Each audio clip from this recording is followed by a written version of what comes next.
Okay, let's unpack this. We've got a truly fascinating deep dive ahead of us today. We're going to plunge into some um, profound ideas centered around the concepts of anti-fragility, variability, and resilience. That's right. Especially drawing from the work of Nassim Nicholas Taleb. Exactly.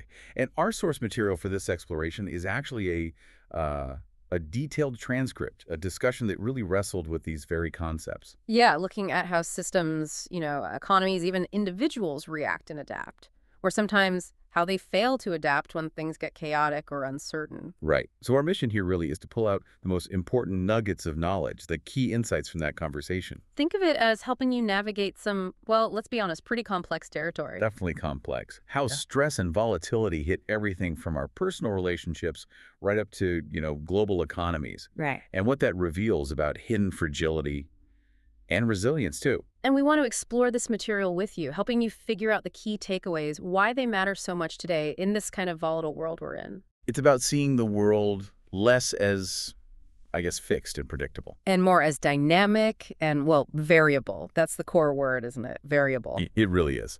So let's jump right into that first major theme that comes through so strongly in the source material, which is this powerful, sometimes uncomfortable truth about variability. It's revealing power. Yeah, the discussion really kicks off emphasizing that variability, chaos, unexpected change. It isn't just background noise, it's an active force. Active how?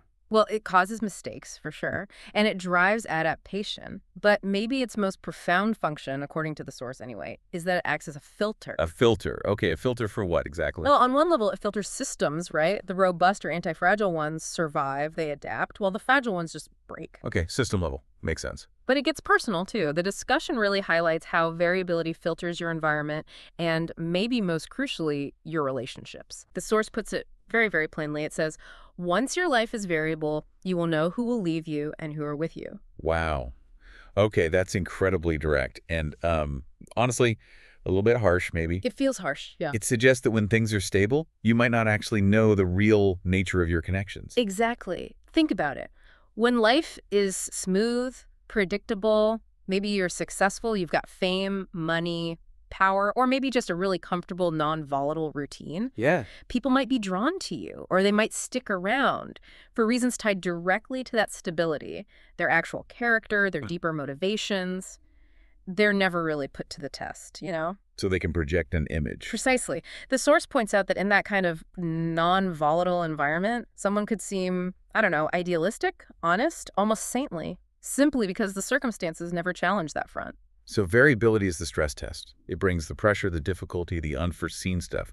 Exactly that. Introduce variability, maybe a financial crisis hits, or a personal health scare, a sudden drop in social standing, a major professional setback, and bang, that variability acts as this really powerful filter. And it separates people out. Those who stay, who offer support, who don't just vanish when the, let's say, external benefits of knowing you are gone, or just when things get tough, they show a commitment that's deeper than convenience. It reveals a different kind of bond, or maybe just a different type of character, one that isn't just fair weather. Right, resilient to those external shifts. It does make me think about people we sometimes meet who seem almost perfect Mm-hmm. or incredibly virtuous. Maybe the issue isn't that they lack flaws. But just that their environment has never forced those flaws out into the open. Yeah. That's exactly the point. Variability exposes what stability might be hiding. And it's not just about who leaves or stays either. It's also about the information you get from the outcomes of that variability. From successes, sure, but maybe even more from the failures. That's what the source suggests. Learning from what happens. The discussion mentions specifically learning from personal mistakes and particularly how others react to them. Ah, yes. That's interesting. Absolutely. You might only truly grasp someone's capacity for, say, grace or generosity or forgiveness when you make a significant mistake that affects them. Then you see how they respond. Right. The source mentions being astonished at the generosity of some person in the way they forgive me for my mistakes. You just wouldn't see that generosity, that specific character trait, until the variability creates the chance for it to be shown. And you can even sort of use this idea proactively. Yeah. The source mentions something about relationships, dating. Yes. It's a slightly counterintuitive thought presented there Yeah. about intentionally revealing your flaws, maybe slowly, when you start dating someone. Instead of putting on the perfect front. Right. The usual advice is put your best foot forward, show your stable, successful self. But this idea flips it. Let the imperfections show a bit. The source suggests, some people will forgive you, some people will leave you. That's totally fine. Because the crucial part is knowing up front. You should know up front. Yeah. Exactly. By introducing a bit of variability yourself, your own admitted flaws, you kind of filter potential partners early. Those who can handle your imperfections are probably more likely to be robust connections when other external variabilities hit later on. That definitely takes some courage. But it fits this principle, doesn't it? That variability, even if you introduce it yourself, gives you crucial info. Maybe painful info, but valuable early on. And it's not just your own mistakes. You learn from seeing others make errors too, or face ethical tests. How so? Well, you might never fully know someone's true character, their actual ethical boundaries, their integrity or lack of it, until they face a situation where they could violate some moral code, Until they have the opportunity. Right. It's not that we want bad things to happen, but until that pressure point is reached, you're basically just assuming things about their character. It's untested. This really brings to mind that striking anecdote from the source about the high school classmate. Oh, yeah, that story. It really hammers the point home. In high school, she was seen as, a very nice and sober girl, part of this group they called anti-materialistic utopists. So appeared idealistic, honest in that stable, maybe sheltered high school environment. Exactly. But then life happened. Variability kicked in, especially within her marriages. Right, the financial side of things. The source describes this pattern where she apparently dumped her first husband for another richer person, whom she, upon her first financial difficulties, for yet another richer and more powerful lover. This behavior, which was completely different from her youthful image, Only came out because of the volatility, the financial stress within the relationships. that's the argument. This monkey branching, as the source calls it, it only became obvious when stressors tested her real priorities and commitments. The financial variability was the filter. It exposed something that was hidden when things were stable. And the source makes a really important distinction there, doesn't it? It does. It notes that some members of society who did not marry her got valuable information while others, her victims, paid the price. So the information was revealed by variability, but the cost was very different depending on your position. Observers learned something about her character without getting hurt. While her actual partners, they paid a huge personal price for that same revelation. It's a powerful idea, maybe a bit bleak, but powerful. It really makes you question the stability you see around you in your job, your relationships, your own life. What potential fragilities, what character traits might be hidden just because things are running smoothly right now? And what has variability in your past already taught you about the people around you or even about yourself? It seems like stability, while obviously comfortable, can sometimes be a bit of an illusion, hiding vulnerabilities that only really surface when things get rough. And that thought leads us straight into the next major point from the discussion: the critical importance of embracing mistakes. Because let's face it, where there's variability, there are going to be errors. Right, and the source gives a really insightful definition of someone who doesn't handle errors well, someone who isn't anti-fragile in that sense. It calls them a loser. Yeah, and it's specific. A loser in this context isn't just someone who fails. It's someone who, after making a mistake, doesn't introspect, doesn't exploit the mistake for learning. So what do they do instead? They feel embarrassed, maybe defensive. They try to explain away the mistake. They push the responsibility onto external factors. They see themselves as a victim. The boss was bad, the weather messed things up, the market just shifted, that kind of thing. Exactly that. Externalizing the blame instead of internalizing the lesson. Yeah. Focusing on explaining the event, not understanding their part in it or the process that failed. And the source argues for a view of reliability and character that's actually based on mistakes, which feels, well, counterintuitive. It really does. It states something like, a thought who has never sinned is less reliable than who has only sinned once. Okay. And then, even more surprisingly, someone who has made many errors, but, and this is crucial, never the same one, twice is presented as more reliable than someone who looks like they've never made any mistakes at all. That really flies in the face of how we usually judge people, doesn't it? We Right. tend to value perfection, clean records. We absolutely do. But this perspective sees mistakes differently, not as failures to hide, but as incredibly valuable data points. Information. Information. Each error tells you something about what doesn't work, or the limits of your understanding, or where a process breaks, or where your skills aren't quite there yet. So someone who's made lots of different mistakes and learned from them. Has explored the boundaries much more thoroughly than someone who's always played it safe, stayed in untested territory. They have this kind of hard-won, battle-tested reliability. Which leads to that really intriguing warning sign mentioned in the source. Be very careful with very nice people. Yeah, the source suggests, maybe a bit provocatively, that nice people as such don't exist. They are manufactured. Meaning, not that kindness isn't real, but But that real tested character involves grappling with flaws, with imperfections, because that's just part of being human, right? So someone who seems too perfect, who appears flawless, who maybe hasn't faced situations that stress their character. they might just be untested. Their perfection could just be a lack of exposure to variability. Precisely. Or it could mean they haven't learned how to navigate imperfection, how to recover from errors, avoiding situations where mistakes might happen, or desperately hiding the ones you do make. It stops that essential learning process. It prevents building genuine, tested reliability. So this whole section really pushes you to rethink success, failure, character. It asks you to look honestly at how you handle mistakes. Do you fall into that loser pattern of blaming circumstances, or do you genuinely dig in and learn? And how do you judge others? Are you automatically impressed by the spotless record, or do you maybe see more value in someone who's clearly stumbled but shown they can learn and recover? Are you maybe a bit wary of that perfect person now? It's a lot to think about. And these ideas about individuals learning through variability and mistakes, they naturally scale up, don't they, to this broader view of anti-fragility at different levels. Exactly. And that's where we hit this profound, often difficult to swallow conflict that can exist between the larger system and the individual parts within it. Yeah, this is where the complexity really dials up. Looking at how different layers in a complex system interact, the discussions used examples from biology, from economics. Right. Like in biology, you've got competition and stress happening at multiple levels all the time. Cells compete within the body, proteins compete within cells. There's this constant rivalry, turnover, failure at the lower levels. And that's actually good for the higher level. That's the idea. This dynamic stress, this constant adaptation and failure at the suborganism level is what drives evolution and adaptation for the organism itself, and ultimately for the species.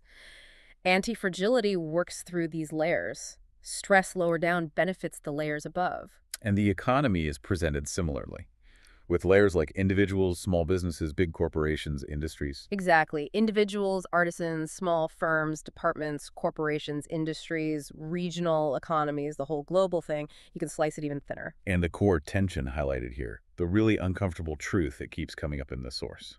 It's that for the higher levels, the economy, the species to be anti-fragile, to evolve, the lower levels, individual businesses, individual people, individual organisms, they have to be fragile. Fragile meaning. Exposed to breaking, exposed to failing, exposed to dying off when they're no longer fit or when something better comes along to supplant them. So, for the species to improve, unfit individuals must die or fail to reproduce. For the economy to improve, inefficient or outdated businesses have to be allowed to fail. Precisely. It's what they call a transfer of fragility. The anti-fragility, that ability to get stronger from shocks, is often found at the higher level because there's fragility and sacrifice happening at a lower level. Like the coffee maker example. Yeah. The entrepreneur whose business fails. Yes. His small business was fragile. It failed. But maybe his failure provided crucial information to others. Or maybe his venture just cleared the way for a more efficient producer or a better design to emerge, which ultimately benefits you, the consumer buying a coffee maker. His individual fragility fed into the broader market's efficiency or innovation. And restaurants closing down. We see that all the time, especially now. It's devastating for the people involved. Absolutely devastating individually, no question. But the source argues that these failures, painful as they are, teach lessons to other restaurants about bad locations, poor management, flawed concepts, whatever it was. Somebody pays the price. Somebody has to pay the price, exactly. But the collective knowledge base of that industry, the economic system, it gains information from that failure. This seems like it was maybe more obvious in traditional societies, where the group, the family, the tribe often came before the individual. Yeah, you see much more explicit sacrifice for the group then. Think of ant colonies. Individuals are just parts of the whole. Or human tribes, where individuals might readily risk their lives for the collective's defense or survival. But that's where the modern conflict really emerges, right? Because individuals today, especially in, say, Western societies influenced by Enlightenment ideas, we naturally seek anti-fragility or robustness for ourselves. Exactly. An individual business owner, an entrepreneur, they are, quite understandably, not overly interested in harakiri for the greater good of the economy. Their main drive is their own survival, their own success. And that individual interest, Yeah. it's not necessarily compatible with what the collective, the economy as a whole needs. Often, no. Because the economy, as a system, benefits from that churn, that failure, that ruthless replacement of the less fit parts by the more fit ones. The property of the sum, the collective economy evolving and becoming anti-fragile, is different from the property of the parts, the individual business just wanting to survive. So the collective system, in a way, almost wants harm to the parts that are holding it back. It's a really difficult way to put it, but yes, that's the uncomfortable logic. Ruthlessness, the failure and replacement of individual entities, serves as an engine of improvement for the larger system. The source admits, it is painful to think about ruthlessness as an engine of improvement. There's none, alas, that can please everyone. It's just a fundamental trade-off in these evolving systems. So thinking about your own world, Yeah. your company, your industry, maybe even your country, can you spot this tension? Is the system set up to allow or even require individual components to fail for the health of the whole? Or are the incentives maybe skewed towards protecting individuals, protecting existing entities, even if it slows down collective improvement? And where do you fit in? Are you mainly incentivized for your own survival, or are you encouraged to take risks that might benefit the whole system, even if it makes you more fragile individually? That dynamic individual fragility versus systemic anti-fragility, it seems especially visible when we look at economic risk-taking. Definitely. And the source makes a pretty sharp observation about something like business school here. Oh yeah, what's the paradox?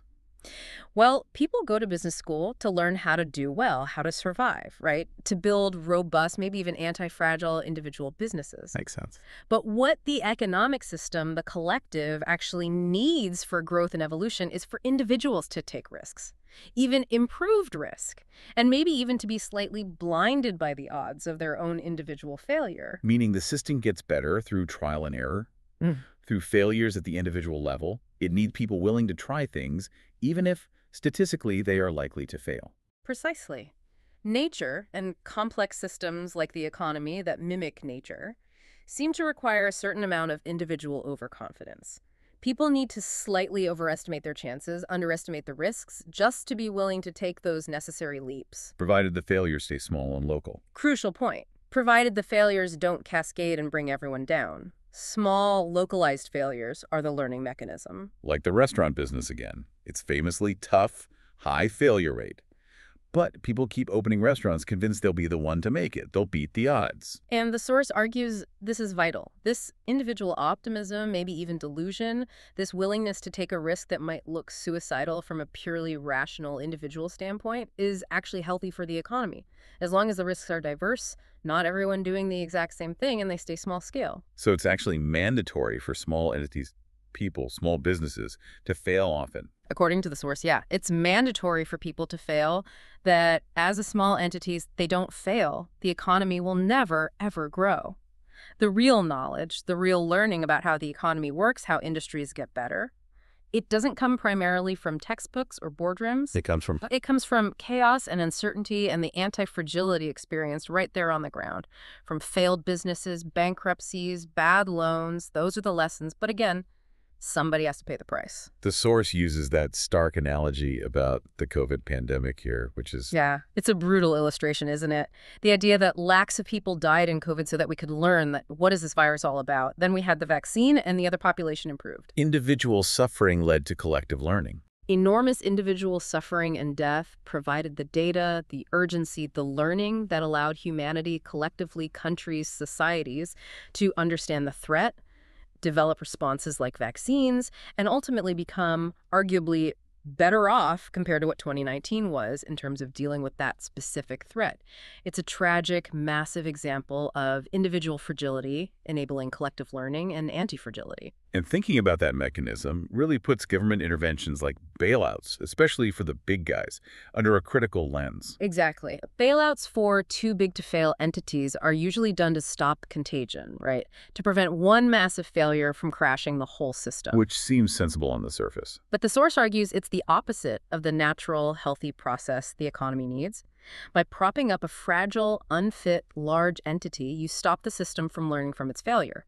You hourly transfer fragility from the collective, the economy, which should have evolved, to that entity that should have been allowed to fail. You keep it on life support, preventing the necessary adaptation. So the ideal system isn't zero failure. No, it's a system where localized failures are allowed, even expected, to happen continuously. Because no single failure is big enough to cause a global meltdown. That allows the learning and adaptation to happen constantly, incrementally. Right. And the source suggests that many well-meaning policies, by trying to prevent all individual failures, can paradoxically end up hurting the weak and consolidating the established. They actually hinder the dynamic process that benefits the whole system in the long run. It really forces you to examine the rules and structures in your own field. Do they encourage that kind of continuous local experimentation and risk-taking, accepting small failures as learning? Hmm. Or do they mostly protect the existing, maybe fragile, big players, potentially stopping the very evolution the system needs? Are risks being taken locally that benefit the broader system, even if they don't always pan out for the individuals taking them? In this whole dynamic, individual outcomes versus collective benefit, it makes us question that very common phrase, doesn't it? What doesn't kill you makes you stronger? It feels so intuitive, that phrase. Like surviving a major ordeal makes you inherently a stronger person. People link it to hormesis, benefiting from small stresses. But the source says, be careful with that. Yeah, be very careful about misapplying it, especially when we're talking individual versus collective. That famous Nietzsche quote, or how we usually interpret it, can be pretty misleading. Misleading how? What's the alternative take? Well, the source suggests it might not mean that you, the person who survived, were actively made stronger by the experience itself. Okay, so what does it mean? It could more accurately mean something like, what did not kill me did not make me stronger, but spared me because I am stronger than others. The ordeal, the shock, the stressor, it acted like a ruthless filter, an exit exam. It killed off those who weren't strong enough to pass. Ah, okay, I see the difference. So you didn't necessarily get stronger because of the trial. You survived because you already had the strength or resilience needed, while others who were weaker didn't make it. Exactly. It highlights that transfer of fragility again. The shock isn't like a personal trainer building your muscles. It's more like a filter removing the less robust members from the group. So the surviving group, the collective, the average population that's left, is now statistically sturdier because the weaker ones are gone. Not necessarily because the individual survivors were fundamentally changed and strengthened by the process itself. Right, like that example used in the source about mafia members hardened by surviving the gulag. Yeah. The argument isn't that the gulag magically created their toughness, it's that the gulag was such an incredibly brutal filter that only the already toughest, most resilient individuals could possibly survive it. Those who came out weren't necessarily made tough by it. They were the ones tough enough to endure it when many others perished.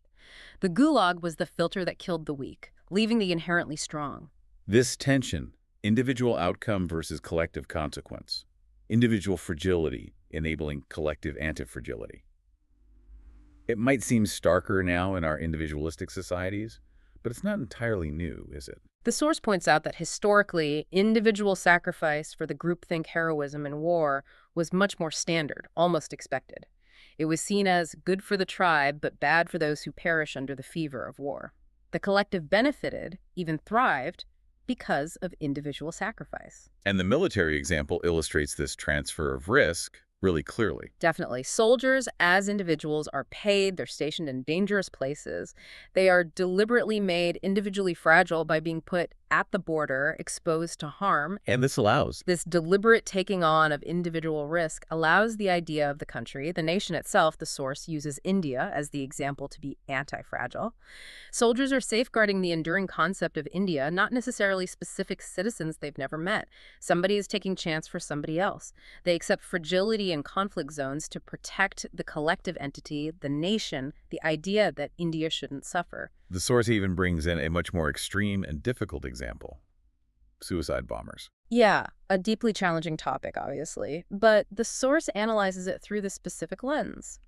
Individual fragility serving perceived collective anti-fragility. Individuals sacrifice their own lives, becoming maximally fragile for the perceived strength or continuity of an idea, a religion, a cause. And it notes this isn't unique to one group. Right. The source mentions anthropologists finding early instances of this in Lebanon involving Greek Orthodox individuals, suggesting this deep human instinct to prioritize the communal over the individual under certain extreme conditions isn't exclusive. It's presented as a human capacity, maybe a switch that can flip, perhaps linked to that powerful feeling of belonging to a unified, rhythmic, and throbbing crowd in rituals, maybe riots or war. And there's that interesting historical thought experiment mentioned, connecting this to religion in India. Yeah, that was fascinating. It notes the historical facts. The first mosque established in Kerala, and Adi Shankaracharya, the philosopher who really revitalized Advaita Vedanta Hinduism, also being from Kerala around that same time period. So the thought experiment is, Could the arrival of a new competing religion, Islam, have acted as a stressor, a fragility to the existing religious system, Hinduism?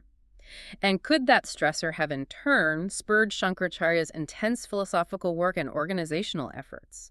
His actions as an individual responding to a collective stress, arguably contributing to the resilience, the anti-fragility of the collective system of Hinduism by clarifying its doctrines and strengthening its structure. so not saying it did happen that way, but using it as an illustration. A system, Hinduism, responding to a shock, new religion, through the actions of an individual, Shankaracharya, leading to collective strengthening. Exactly. It's a compelling way to think about how systems adapt. This whole exploration of individual fragility enabling collective anti-fragility, it really does prompt some tough reflection, doesn't it? Yeah. When you overcome a big challenge, do you feel you were truly made stronger by it? Or do you maybe recognize looking back that you survived because you already had something, resilience, resources, luck, that others facing similar things might not have had? And where do you see this playing out around you? In your work, your community, your country? Where does collective stability or growth seem to depend on the exposure, the risk, even the sacrifice of individuals? All these points really converge on what the source calls the humanist dilemma. Because this whole perspective, the idea that individual suffering and sacrifice are necessary fuel for systemic learning, evolution, anti-fragility, it can feel deeply, profoundly uncomfortable. The author in the source material doesn't shy away from that discomfort at all. They say quite plainly that some of these ideas about natural selection, fitness, improvement through harm, they're not very comfortable, rather painful. They talk about detesting the ruthlessness, the inexorable disloyalty of Mother Nature, and the whole notion that improvement happens thanks to harm to others. So as a humanist, the stance is against just accepting this. Yes, the author says they stand against a system achieving anti-fragility purely at the expense of individuals. And the reason given is powerful, because accepting that ruthless mechanism makes humans as individuals feel kind of irrelevant. If our individual lives, our struggles, our successes and failures are just stepping stones for society or the species to learn and get better, it can feel like it strips away the meaning of our personal life, our individuality. It's a potentially bleak thought, yeah.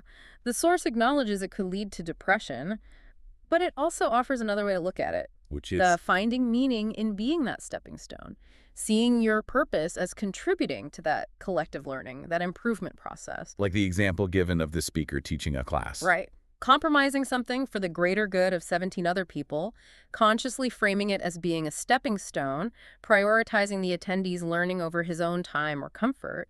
It's a way to find individual purpose within that larger system's need for contribution. This perspective also really highlights the tension with, say, the Enlightenment, doesn't it?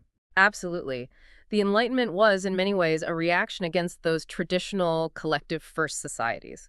It put the individual front and center, individual rights, freedom, privacy, independence, freeing people from the total dominance of the tribe, the family, the society.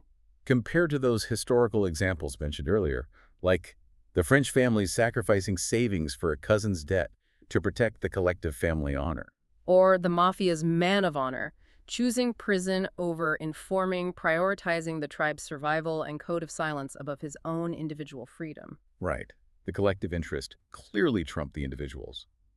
And the source noted that the mafia structure started weakening when later generations, maybe more influenced by individualism, began plea bargaining, putting their own reduced sentence ahead of the collective rule. And we see this collective versus individual tension even at the species level, right? Humans are pretty self-centered as a species. We often prioritize human interests over nature, leading to ecological fragility. Our collective human interest often wins out over nature's interests. We tolerate damaging nature, creating fragility there, to protect individual humans, shielding people from starvation, providing social safety nets, offering respect. Although the source throws in that crucial warning, sacrifice too much nature, push it too far, and it could ultimately backfire and harm us too. It's all interconnected. So the core of this humanist dilemma seems to be this really painful trade-off. Systems like the economy need individual eggs to break for evolution to happen. Too much protection can stifle that beneficial evolution.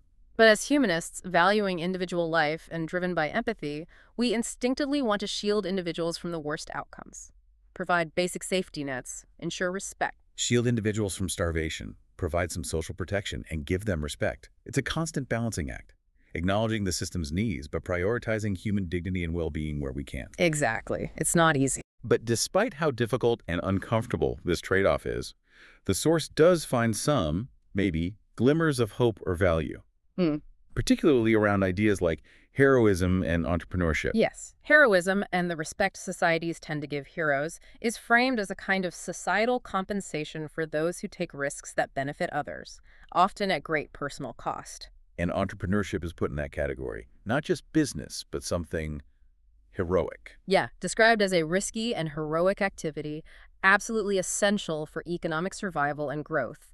And it's seen as both collective and, interestingly, epistemological. Epistemological meaning, related to knowledge. Exactly. Entrepreneurial ventures provide crucial knowledge, especially the ones that fail. They are powerful sources of information about what does not work. Someone tries a business idea, it crashes and burns. That's invaluable data for everyone else thinking along similar lines. But here's where the source points out a huge injustice. Right.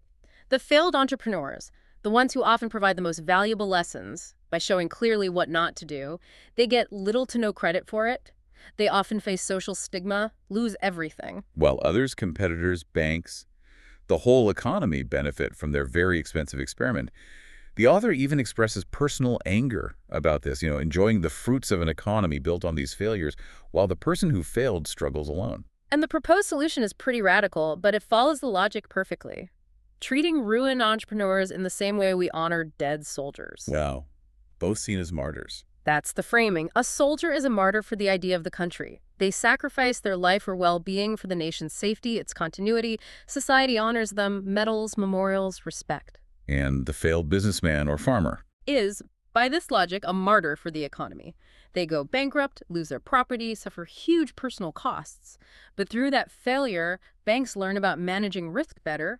Other entrepreneurs learn what mistakes to avoid. The whole economy gains knowledge. Their failure leads to better outcomes for others, contributing to national prosperity. So failed business people are actually heroes, friends of society, because their failure teaches everyone else invaluable lessons. That's the argument. Yet, how society treats them is often the complete opposite of how it treats a fallen soldier. Soldier failure is honored, unless it's cowardice. Entrepreneurial failure often leads to moral brokenness, social stigma, being ostracized. The source mentions this is particularly strong in some cultures, like Japan. And this contrast ties directly back to that idea of skin in the game, doesn't it? Perfectly. The source contrasts these risk takers, the soldier, the entrepreneur, the scientist doing risky work, with those who operate without personal downside risk. Like who? It mentions babblers, philosophers, commentators, consultants, lobbyists, or personal school professors who does not take personal risk. Right. The consultant gets paid whether the advice works or not. The licensing broker takes a cut and walks away, regardless of the venture's success. They don't personally lose if things go wrong. They don't learn personally, don't lose anything from failure in the same direct, painful way. They lack skin in the game. That crucial concept Taleb emphasizes. The source implies that real, tested knowledge often requires having that skin in the game, bearing personal risk. Overconfidence comes up again here too, but with a distinction. Yeah, there's the benign, heroic type, like the entrepreneur who's maybe overly optimistic but who's risk-taking, even if it leads to their own failure, benefits others. They're sort of blindsided by positive outcomes for the collective. And the other type. Is described as a nastier modern type, like engineers or scientists who underestimate big systemic risks. The Fukushima example is used. Their overconfidence leads to negative black swans that cause widespread harm. And that benign, heroic type of overconfidence, the source argues, is a good thing, not something to medicate. It's necessary fuel. It drives the risk-taking that allows the economy to evolve. This is contrasted with, say, corporate managers who climb the ladder, often shielded from major personal downside risk by the organizational structure itself. And the source quotes Erasmus about the ingratitude of the masses, suggesting this problem society benefiting from, but not recognizing or rewarding those who fail for the collective good might even be getting worse today. Which leads to that dream solution proposed, a public symbolic act, a national entrepreneurial day. With a very blunt message. Extremely blunt and honest, acknowledging the harsh reality. Most of you will fail disrespected, impoverished, but we are grateful for the risks you are taking and the sacrifice you are made for the sake of the economic growth. You are at the source of our anti-fragility, our nation, thanks to you. It's a powerful call for society to recognize the vital, often painful role of individual failure in collective progress, even if it feels a bit unrealistic. It is powerful. And this whole argument for valuing distributed risk, even failure, it leads us into the final major section, which looks at the flip side, the fragility that gets created when you actively try to deny or suppress natural volatility. Using that famous analogy and a really surprising real-world example. Right.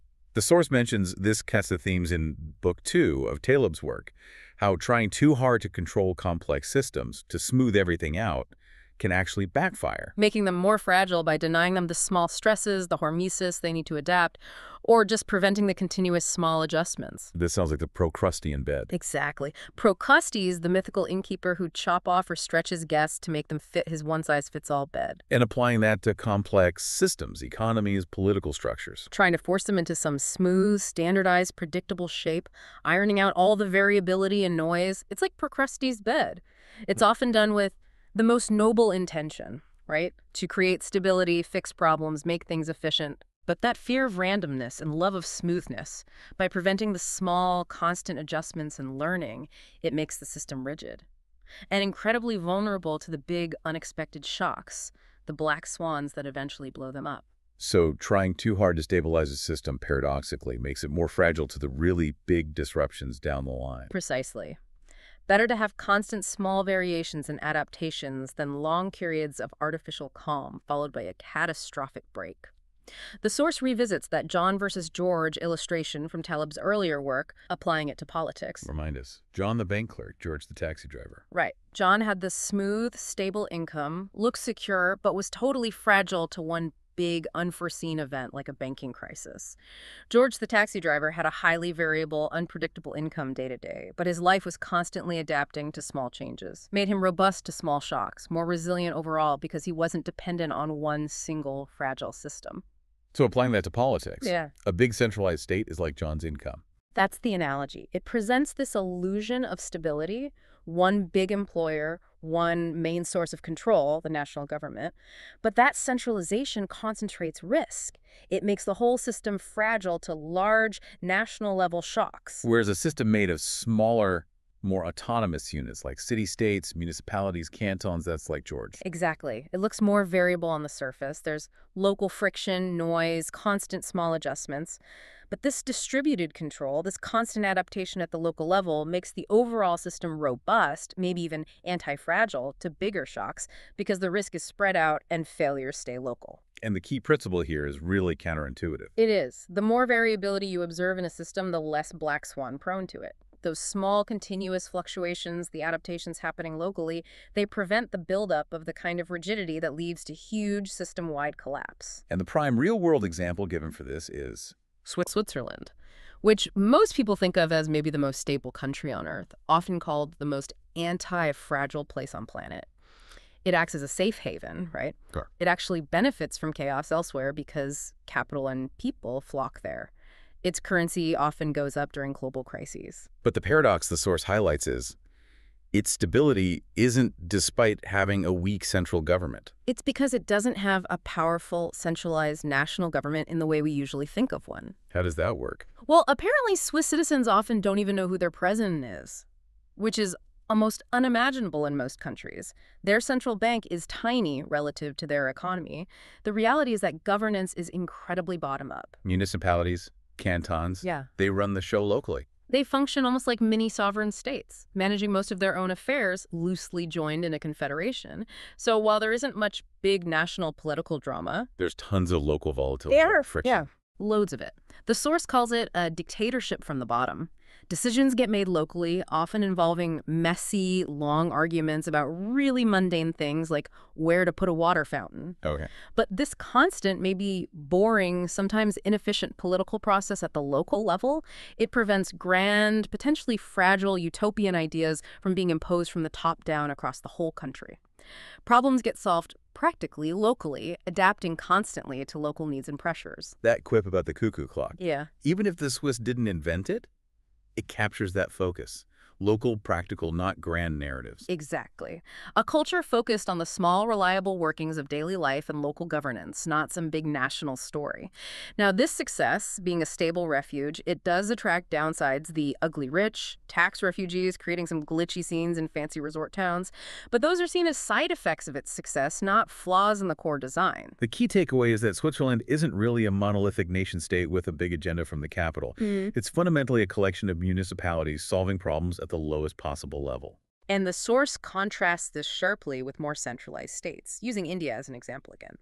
Everyone knows the national leaders, talks about multi-trillion-dollar economic goals. But the layers underneath, the city and state governments responsible for everyday life, garbage, power, roads, are often broken or ineffective. There's a disconnect, focusing on the big, abstract national picture while neglecting to strengthen the foundation, where daily variability should be happening, where problems should be getting solved, creating that bottom-up robustness. And part of Switzerland's stability also comes from being that refuge for capital, right? A place to stash money away from mischief elsewhere.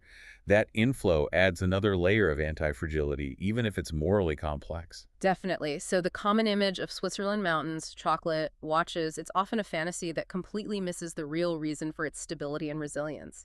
That decentralized, bottom-up, locally variable political structure, that bottom-up variation or noise, the constant local arguments and problem-solving, that's what contributes to its overall systemic robustness. This section really makes you look at the systems you're in, your workplace, your community, your country. Does it favor smooth top-down control? Or does it allow for, even encourage, that messy bottom-up adaptation and variability? And which approach feels more genuinely resilient, more able to handle the unexpected? Do you even know your local leaders, the ones dealing with the daily noise, as well as, the national figures? So pulling all these threads together from this deep dive, we're left with a pretty complex picture, aren't we? Of systems, individuals, variability. We've definitely explored the often painful reality, individual suffering, individual failure, individual sacrifice. They are frequently the price paid for the collective, for the system to learn, to evolve, to become anti-fragile. And alongside that, the humanist dilemma. How do we acknowledge that harsh truth while still holding on to the value of individual human life? Striving to protect people with safety nets, with respect, standing against the system's potential ruthlessness. It's not an either, is it? It's this constant, difficult balancing act. The economy might need individual eggs to break to evolve. Too much protection can hinder that. But we can, and arguably should, still try to shield individuals from the absolute worst consequences. Starvation, lack of basic protection, losing their dignity. And we need to recognize the vital, often completely undervalued role of the risk takers, the entrepreneur, the hero. Their individual fragility serves the collective good, and they deserve recognition that goes way beyond just the final outcome of their venture. So the core message that seems to emerge is something like, embrace variability, the best source of information, the best filter. Understand that smooth stability can be an illusion, hiding deep fragility. Recognize that systems often get stronger at the expense of individuals, forcing that tough humanist choice. And appreciate that messy, local, bottom-up processes, with all their noise and small failures, are often far more robust in the long run than slick, centralized, top-down control. Switzerland, maybe boring to some, stands as this powerful real-world example of how allowing variability and problem-solving at the lowest level can create profound collective stability and anti-fragility. So, as we wrap up this deep dive, maybe take a moment to reflect. How do these really challenging ideas, variability as a filter, hidden risks and stability, the conflict between individual fate and collective health, how do they resonate with your own life, your work, your community? Where might you be mistaking that illusion of smooth stability for true, tested robustness? And who are the martyrs in the systems you're part of? The people taking risks, failing locally, providing those invaluable lessons that benefit everyone else, but getting little credit, maybe even facing stigma. And maybe consider this. How might the systems you navigate every day actively work to suppress the small, informative failures? The very failures that could actually prevent much larger, more catastrophic ones down the road. And what does that suppression mean for your own vulnerability, your own position within those systems?